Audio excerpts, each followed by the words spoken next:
Under the fins इस sentence में क्या है? क्या ये एडजेक्टिव फ्रेज है या नाउन फ्रेज है या एडवर्ब फ्रेज है या वर्ब फ्रेज है? तो सही ऑप्शन इसमें है एडवर्ब फ्रेज। वो क्यों? वो इसलिए, अब मैं आपका कंसेप्ट क्लियर करने वाला हूँ। ये इसलिए एडवर्ब बिस्मिल्लाहिर्रहमानिर्रहीम दोस्तों, ईटा का एसएसटी जनरल पेपर है। इसमें 100 एमसीक्यूज़ होते हैं और तकरीबन 60 एमसीक्यूज़ इसमें इंग्लिश के होते हैं। तो मैं इस वीडियो के अंदर हर एक एमसीक्यूज़ को कंसेप्चुअली फुल डिटेल के साथ एक्सप्लेन करके हल करूँगा और वीडियो देखकर इंशाल्लाह आपका कंसेप्ट बिल्कुल क्लियर हो जाएगा। फिर चाहे जो भी पेपर हो, एनडीएस का हो या ईटा का हो, इंशाल्लाह इसी तरह एमसीक्यूज़ अगर इसमें आए तो बिल्कुल गारंटी के साथ मैं कह सकता हूँ कि आप उसे आसानी के साथ हल कर सकेंगे। और ये भी मुमकिन है कि इस पेपर से अपकमिंग एसएसटी जनरल के टेस्ट में भी क्वेश्चंस आए, और अगर ये हूबहू ना आए तो ऐसा हो सकता है कि यही क्वेश्चंस जो इस पेपर में मैं हल कर रहा हूँ, यही क्वेश्चन आगे पीछे करके थोड़ा चेंज करके उस पेपर में आए। तो वीडियो आखिर तक देखें और कंसेप्ट क्लियर करने की कोशिश करें। तो चलिए शुरू करते हैं क्वेश्चन नंबर 1 से। Who sit you on to do it? तुम्हें किसने उकसाया ऐसा करने पर? ठीक है। अब नीचे ब्रैकेट में लिखा है कि choose the correct meaning of the underlined phrasal verb. ये जो खतकशीदा अल्फाज है, इसका मीनिंग क्या है? नीचे 4 ऑप्शन है: discouraged, motivated, instigated and coordinated. तो ये जो खतकशीदा अल्फाज है सिट यू ऑन, इसमें एक फ्रेजल वर्ब इस्तेमाल हुआ है। फ्रेजल वर्ब क्या होते हैं? फ्रेजल वर्ब जब वर्ब के साथ, वर्ब तो आप समझते हैं कि वर्ब क्या है, ऐसा लफ्ज़ जो काम जाहिर करे। तो जब वर्ब के साथ प्रीपोजिशन इस्तेमाल हो जाए तो ये बन जाता है फ्रेजल वर्ब, और फिर ये इसकी मीनिंग भी चेंज हो जाती है। फॉर एग्ज़ाम्पल, गिव, गिव का मीनिंग है देना और अप का मीनिंग है ऊपर। तो गिव अप जब दोनों कंबाइन इस्तेमाल हो जाए तो ये फ्रेजल वर्ब बन गया, और गिव अप का फिर मीनिंग है छोड़ना, कोशिश छोड़ना, हौसला हारना। ठीक है। तो इसी तरह सिट ऑन, ये भी एक फ्रेजल वर्ब है, इस जुमले में इस्तेमाल हुआ है। तो सिट ऑन का मतलब है इंस्टिगेटेड। सी नंबर ऑप्शन इसमें करेक्ट है। Who instigated you to do it, या who sit you on to do it. Question number 2। Edgar in the play King Lear disguises himself as mad beggar called. ये MCQ Shakespeare का एक drama है, King Lear tragedy है, उससे लिया गया है। उसमें एक कैरेक्टर्स होता है जिसका नाम एडगर होता है, और वो अपनी शनाख्त छुपाता है ताकि कोई उसको ना पहचाने, और अपने आप को एक भिखारी, एक गरीब भिखारी ज़ाहिर कर देता करता है। तो और उसको पुअर टॉम कहते हैं। Poor Tom option number B इसमें आता है। क्वेश्चन नंबर 3 है, he has many mouths to feed. और नीचे पूछ रहा है कि the given sentence is an example of. इस सेंटेंस में कौन सा फिगर्स ऑफ स्पीच इस्तेमाल हुआ है? मेटोनमी इस्तेमाल हुआ है, ऑक्सीमोरॉन इस्तेमाल हुआ है, किसेनेक्डिकी इस्तेमाल हुआ है, या आयरनी इस्तेमाल हुआ है? तो अब आप सोच रहे होंगे कि इसमें कौन सा फिगर्स ऑफ स्पीच है, तो मैं आपका कंसेप्ट क्लियर करने वाला हूँ। ठीक है।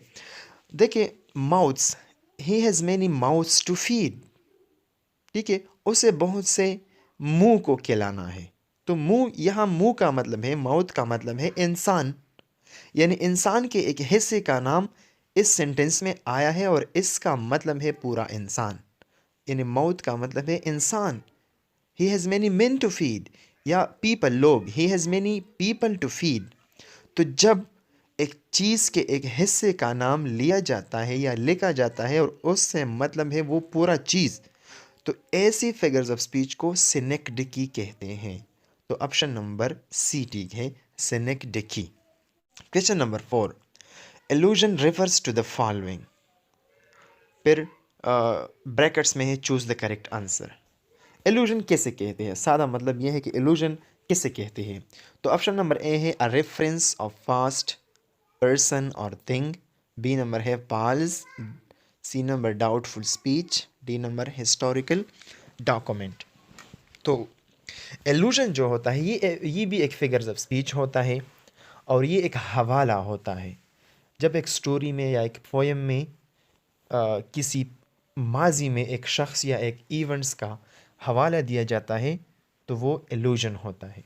इल्यूजन का मतलब है अ रेफरेंस। ठीक है, तो ऑप्शन नंबर ए करेक्ट है। एक और वर्ड है इल्यूजन, आई से शुरू होता है, ILLUSION, और उसका मतलब फिर होता है फाल्स। तो यहाँ से क्लियर रहे कि ये ए से शुरू होता है और वो इल्यूजन जिसका मीनिंग है फाल्स वो आई से शुरू होता है। Question number 5, I was a bit apprehensive dash the thought of attending the festival. Apprehensive का मतलब होता है जब आप घबराते हो कि फ्यूचर में क्या होगा, जब आप घबराहट महसूस करते हो। तो यहाँ पर ये प्रोपोजिशन है, ए नंबर है एन, बी इनटू, और सी है फ्रॉम, और डी है एट। तो यहाँ पर मोस्ट सुटेबल जो है वो है at. I was a bit apprehensive at the thought, मैं इस सोच पर थोड़ा, मुझे घबराहट थी। किस सोच पर? इस सोच पर कि त्यौहार को अटेंड करूँ। Question number 6, such was not my intention. Such was not my intention, ऐसा मेरा या ये मेरा इरादा नहीं था। अब ये सच के नीचे लकीर है और ये पेपर पूछ रहा है कि the underline word the underline word in a sentence is, ये नाउन है ये सच, या एडवर्ब है, या प्रोनाउन है, या प्रीपोजिशन है। अब ये बहुत कंफ्यूजिंग है, ठीक है, और एक चैलेंजिंग MCQ है उन लोगों के लिए जिनका फील्ड जो है वो इंग्लिश ना हो। तो मैं आपको बहुत आसानी के साथ समझाता हूँ।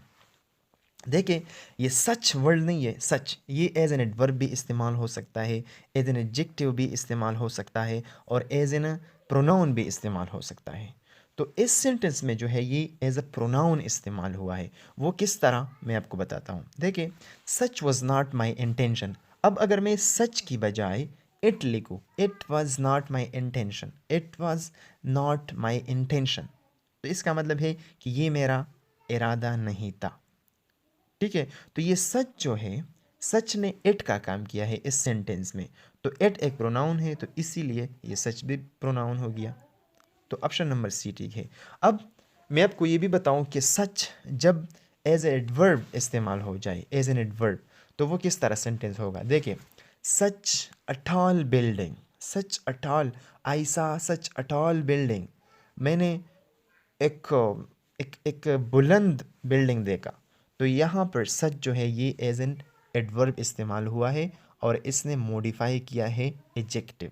ठीक है, अब एज अ एडजेक्टिव भी इस्तेमाल हो सकता है such. For example, I never heard such a noise, such a noise, noise noun है और इससे पहले ये एडजेक्टिव आया है। ठीक है, तो इस पर कंफ्यूज ना हो क्योंकि एक वर्ड्स इंग्लिश में मुख्तलिफ तरीक़ों से इस्तेमाल हो सकता है। क्वेश्चन नंबर 7 को देखिए, according to dreams what will happen if our dreams die. Dreams के मुताबिक क्या होगा अगर हमारे ख्वाब मर जाए, ख़त्म हो जाए।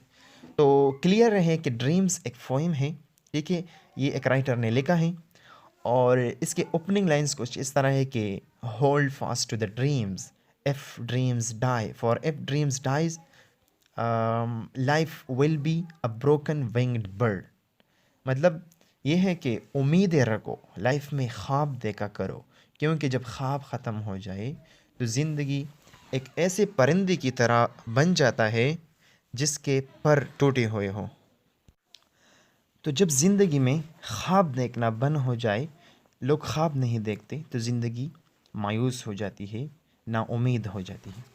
तो ऑप्शन नंबर एक ठीक है, लाइफ विल बी होपलेस। अब क्वेश्चन नंबर 8 को देखिए, bring these biscuits with you dash you get hungry on the journey. अब ये भी कंफ्यूजिंग डैश है, कंफ्यूजिंग MCQs हैं। इसमें ऑप्शन जो है unless, in case, provided for, ये ऑप्शन नंबर ए और सी ये तो बिल्कुल निकाल लीजिए, ये तो बिल्कुल गलत है। रह गया in case and for, option B and D, ये दोनों कंफ्यूजिंग है और लोग कंफ्यूज करते हैं। तो मैं आपको बताऊं कि इन केस इसमें मोस्ट सुटेबल है। In case, bring these biscuits with you in case you get hungry on the journey, तुम अपने साथ ये बिस्किट ले लो इन केस का इस्तेमाल हम तब करते हैं जब एहतियात की वजह से हम एक काम करते हैं। तो बिस्किट जो है वो एहतियात से हम अपने साथ लेते हैं ताकि सफ़र के दौरान हमें भूख न लग जाए। तो जब एक काम एहतियात की वजह से लोग करते हैं, एहतियात से करते हैं, तो इससे पहले हम इन केस इस्तेमाल करते हैं। फॉर एग्ज़ाम्पल एक दूसरा सेंटेंस है, carry the gun with you, carry the gun with you, ये बंदूक अपने साथ रखो, in case someone attacks you. ठीक है, ये बंदूक अपने पास रखो इन केस ऐसा ना हो कि कोई आप पर हमला करे।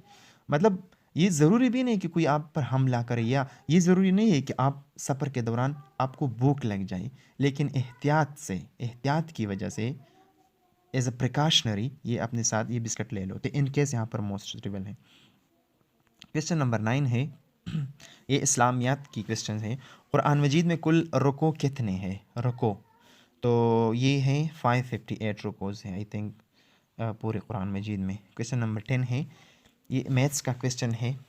If A has 2 elements and B has 3 elements, the number of binary relations in A multiplied by B as dash। तो इसमें करेक्ट ऑप्शन जो है वो है 2 raised to the power 6।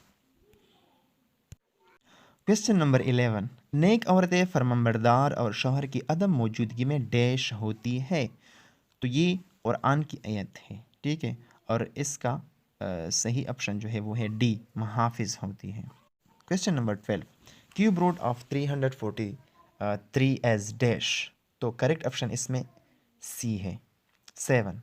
7 एक ऐसा अदद है जब इसको हम 3 बार मल्टीप्लाई करें तो इससे 343 आ जाएगा, तो इसको कहते हैं cube root.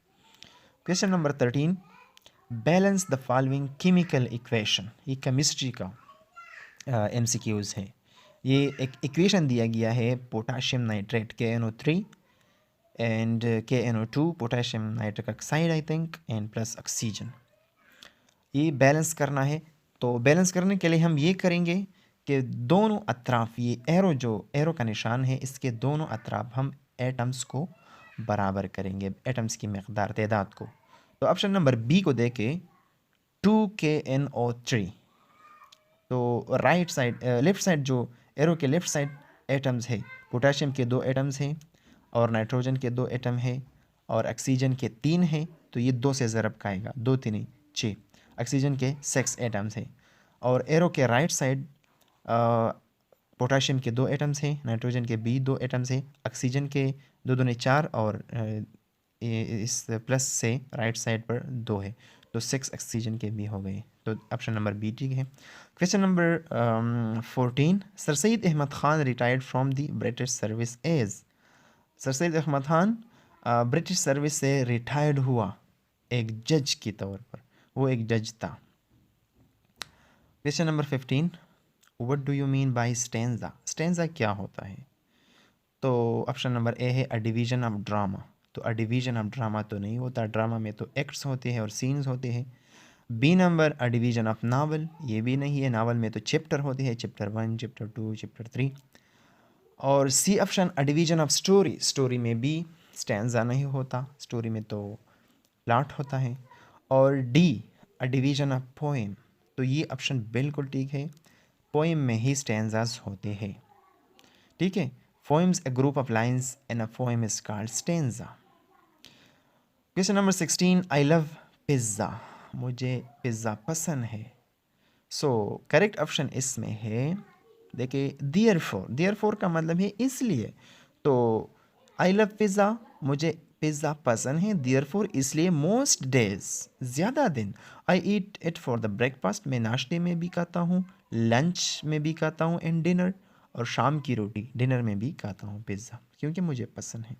Question number 17, I heard my sister dash on phone. 4 option है, टॉकड, टॉकिंग, टॉक है, टॉक।